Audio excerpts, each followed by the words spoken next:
Beaucoup de personnes font l'amalgame entre l'amour de Dieu et sa justice. Parce que, s'il est vrai que Dieu fait lever son soleil sur les méchants et sur les bons, et qu'il fait pleuvoir aussi bien sur les justes que sur les injustes. Cela signifie qu'il entend les prières de toute personne qui se tourne vers lui, non? Et qu'il peut donc manifester sa grâce envers quiconque qui le prie.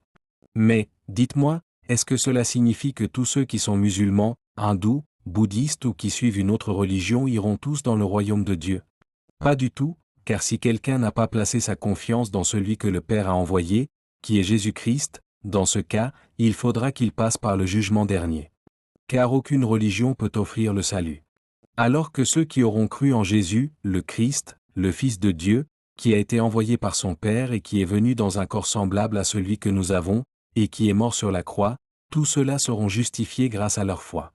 À la différence de tous ceux qui auront juste prié Dieu. En effet, ceux qui n'auront pas placé leur confiance dans le Fils Dieu devront tous passer par le jugement dernier. Cela nous montre que Dieu reçoit toutes les religions, et qu'il peut répondre à la prière de quiconque l'invoque, qu'il soit musulman, hindou, bouddhiste ou toute autre religion. Mais en ce qui concerne d'acquérir le salut, là, c'est une autre paire de manches. En effet, l'Évangile nous explique que ce seront uniquement ceux qui auront cru en Jésus-Christ qui pourront être justifiés.